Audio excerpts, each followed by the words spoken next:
Dominic Glynn is a mathematician. And if you think doing math all day is dull, think again. Glynn is a color scientist and lead engineer at Pixar Animation Studios, where he spends his days bringing animated creatures to life.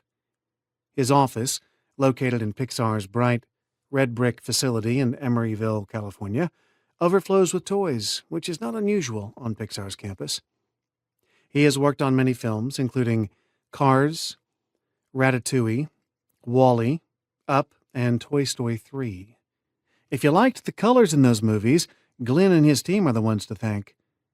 Glynn is in his 30s, plays Baroque violin, and has a beautiful 3-year-old daughter. When I met him, he was busy finishing Cars 2. He told me that the math he uses is simple, but for some reason I was skeptical. Technically, what he does is called image mastering engineering, which essentially consists of creating mathematical models of human color vision. It's a mix of color science, computer science, and mathematics. He starts with the equations and ends up with the amazingly colorful stories that have made Pixar the industry leader.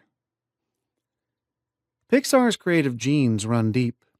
The studio was founded by the iconic Star Wars director George Lucas and then acquired by Apple's Steve Jobs and later by Disney. Since the beginning, the company's identity has been an intense dialogue between art and technology. At first, the technological side was dominant. In its early years, Pixar was mostly a computer hardware company. Its Pixar Image computer was designed to perform graphic design for hospitals and medical research facilities. But at $135,000, it was too expensive to become successful. In a remarkable example of innovative cross-fertilization, an employee named John Lasseter began producing computer-animated shorts, seeking to demonstrate the visual power of the technology. In 1984, Lasseter showed a short film called The Adventures of Andre and Wally B at an industry convention. It was a sensation. Everyone immediately recognized the movie as a major leap forward for the computer animation industry. Pixar had found its true vocation.